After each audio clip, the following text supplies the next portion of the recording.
guys, Jess here from the Scrappy Sisters.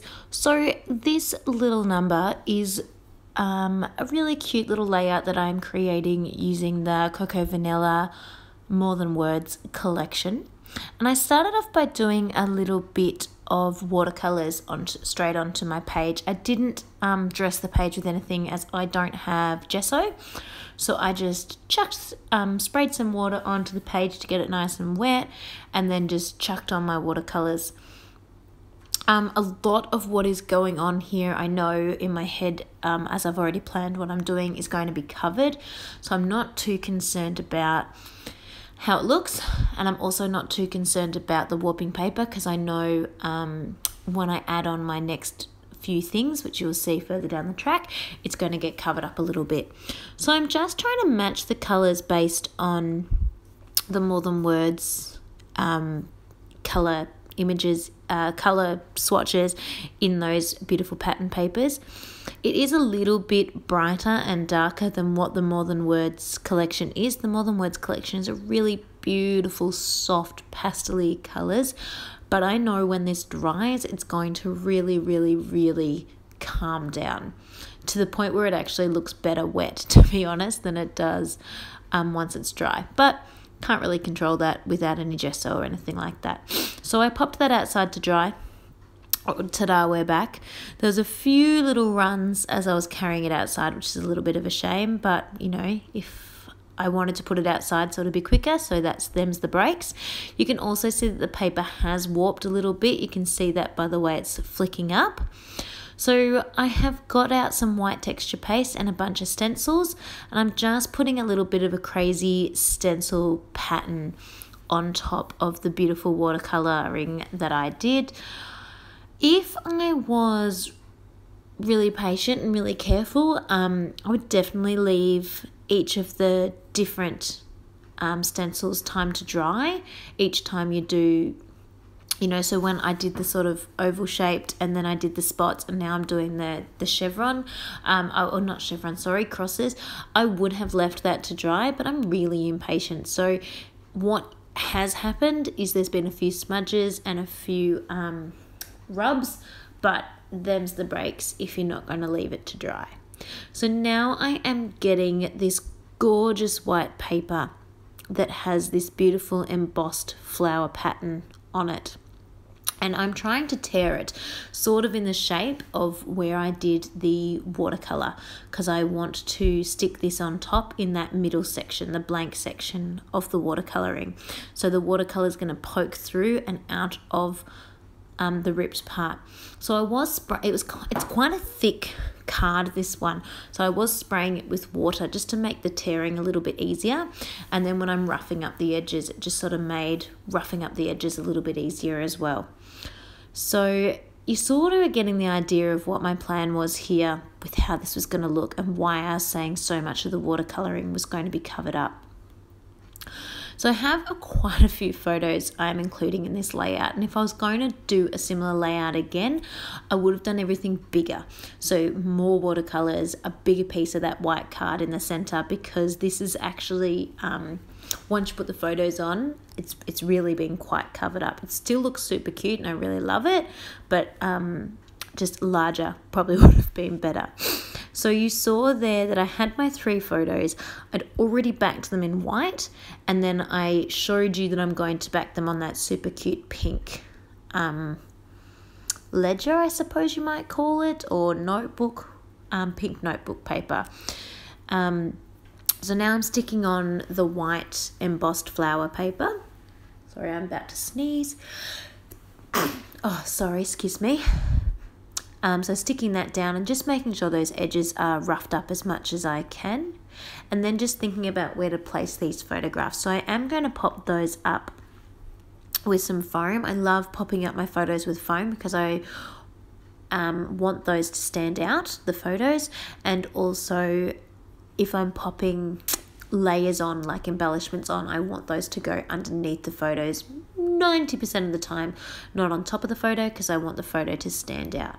So this collection I'm using, the Cocoa Vanilla More Than Words, is from a kit, and these stickers came in the kit. I don't have to use them, but I'm looking to see if there's anything in the wording that's suitable. And I really liked a lot of what was on the black side, but I thought the black would be way too heavy and too dark for what's happening in this layout, so I wanted to go with something on the white side. So I keep going back to the black side because I feel like some of what that says might be more appropriate, but the colouring, the white colouring, is a better choice. So based on what the text was on the white side, I didn't feel like there was a huge amount there that went with those photos. There are 3 photos of my little man concentrating really hard on playing adult-sized guitar. He's really excited that he found an adult-sized guitar. We got him a ukulele for his Christmas, which he loves and just takes everywhere with him. And then he found out that Mummy and Daddy have a real guitar in the garage, and we'd been hiding it from him the whole time. And yeah, got a bit attached with trying to learn how to play that, even though it's a little bit big. And so it looks like he's playing a double bass.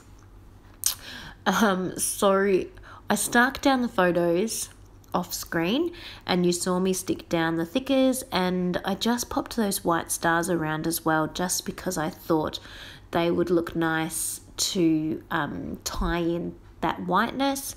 I also went through the kit and got a little tiny word phrase. The cut apart sheets has a whole bunch of words on them, so I popped those together to create a phrase. It said today, but I really wanted it to say day 2, so I cut today in half and stuck them separately. It looks a tiny bit funny if you look super closely, but I mean, really, who does?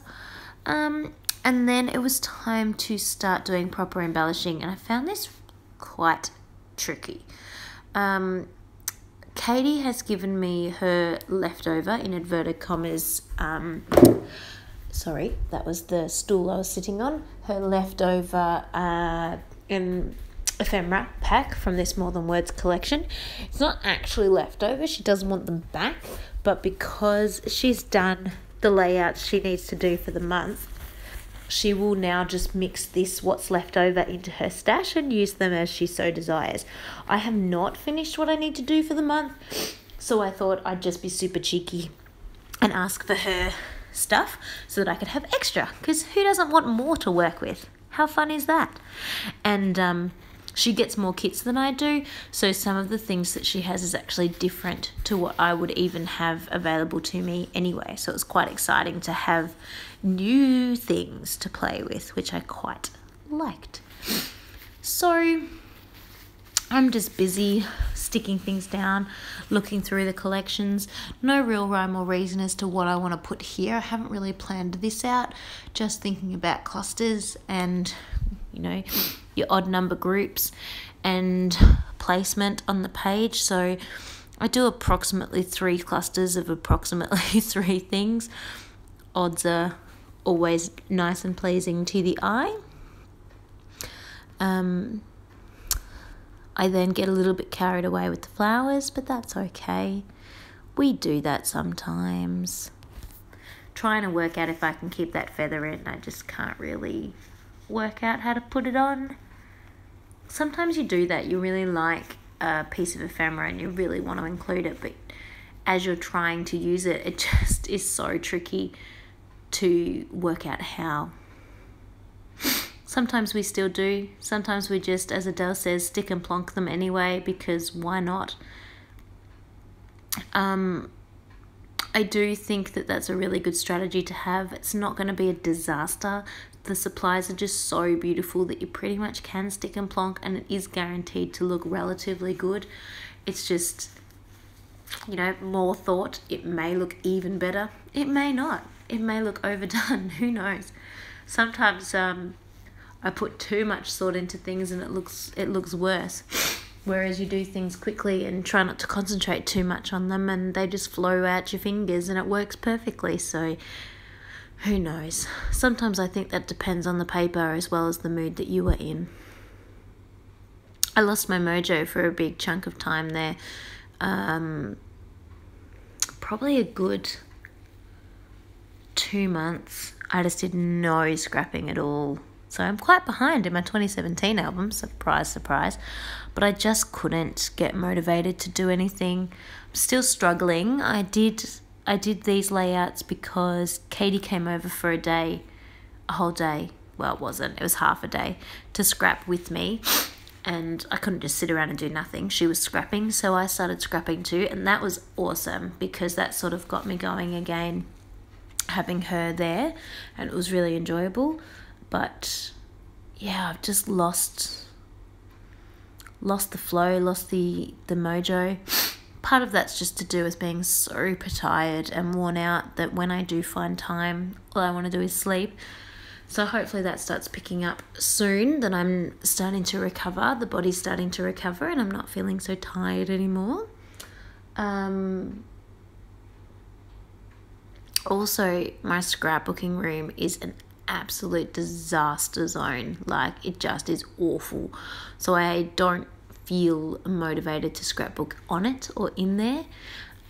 So I really should just spend one of my afternoons giving that a really nice clean and having that feel really fresh and really inviting. And then I think that would definitely help motivate me to come and do some more. Last month's kit I haven't even touched at all, which is a real shame.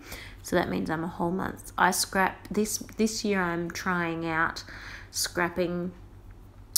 So I scrapbook. I plan to scrapbook weekly. So I do a single page Project Life spread, and I do one single 12 by 12 layout per week. I've cut it down this year because I want to try and keep it a bit more achievable. And I'm trying, just for funsies, to scrap, because I get a monthly kit, to scrap that. So it'd be 4 single Project Life pages and 4 single 12 by 12 layouts with only my kit. So when you look through my album, there's like 4 pages of that kit, 4 pages of the next kit, 4 pages of the next kit, and then those 4 pages are all January, then all February, then all March. And I'm really happy with the idea and how it's sort of starting to come together. But it means, because I haven't even started the other kit, like I've got all of March's kit sitting just waiting, which is a little bit of a shame. So, sorry, back to what I'm doing, which is a little bit self-explanatory, isn't it? I'm splashing on some Heidi Shine. So I'm feeling like I'm getting done, yay! So popping on the Heidi Shine, popped on the enamel dots, so here it is. So lots of little embellishment clusters, as I said, about 3 clusters of 3. Great day to explore, love life. I'm really happy with the way this one turned out. It is super cute. I just love this collection. I hope you enjoyed it. I'm sorry if my ranting and raving was very boring for you. Have a really great day and I'll see you next time. Thanks guys. Bye-bye.